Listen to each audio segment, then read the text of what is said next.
Fermerët e fshatit Burimas në bashkinë e Maliqit kanë dalë sot në protestë për të denoncuar dëmet e rënda që kanë pësuar nga ngricat dhe temperaturat e ulta të ditëve të fundit, të cilat kanë përfshirë të gjithë juglindjen e vendit. Të mbledhur në qendër të fshatit, 10 fermerë kanë ngritur zërin duke kërkuar ndihmë urgjente nga institucionet shtetërore, pasi sipas tyre situata është kritike.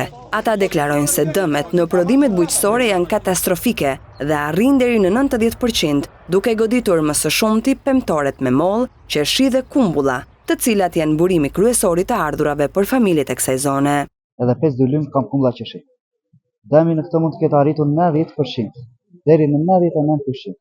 Tashi pas 72 orëve dallohet më konkretisht, pa ajo që sot e ka dhënë shenjën e saj të dëmit. Tashi, kostot janë të mëdha. Deri tani mund të kemi financuar deri në 10 melon. Në qenë e datis për katet e para të gjitha. Tashi, për të mbajtur pemën, që ta kemi për vitin tjetër përgatitës, neve do të investojmë prapë 10 melon të tjera. Për të mbajtur gjethen tëra, që të jemi, po kemi siguri për vitin tjetër? Në këtë fshat operojnë rreth 100 fermerë, të cilët mbijetojnë vetëm përmes punës në bujqësi.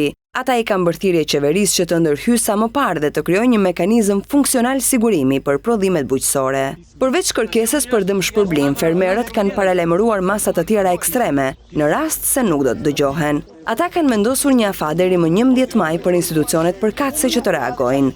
Në të kundërt, kanë paralajmëruar bojkot të zgjedhjeve si formë proteste. Do të bëhemi bashkë, jo të gjithë si fshat, po do t'i bëjmë në thirrje të gjithë zonës ku është dëmtuar.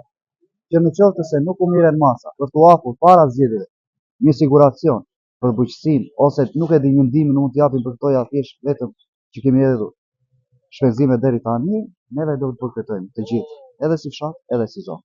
Kemi Kosovën, të cilat kanë më shumë ndihmë bujqësit se sa neve këtu. Ata solucionojnë për shumë gjëra. Kurse neve nga shteti përveç senatës nuk kemi marrë asgjë.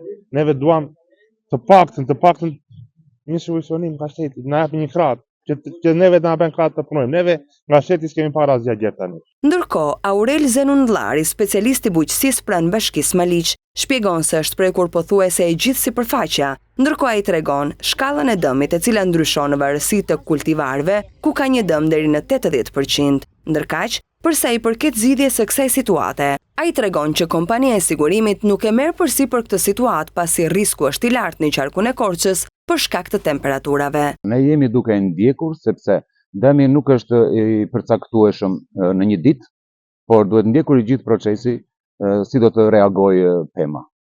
Në rastin konkret, sigurimi i pemtoreve është i pamundur në qarkun e Korçës ose në bashkinë e Maliqit. Kompania e sigurimit nuk e marri përsipër këtë. Fermerët janë të këshilluar që të përdorin disa masa paraprake, pavarësisht se nuk është se kanë të gjithë këtë mundësi, edhe masa pas ngritjes, që të përdorin preparatet të posaçme. Situata në Burimas është treguesi i vështirësive me të cilat përballen çdo vit fermerët shqiptar, veçanërisht në përballje me ndryshimet klimatike dhe mungesën e mbështetjes institucionale.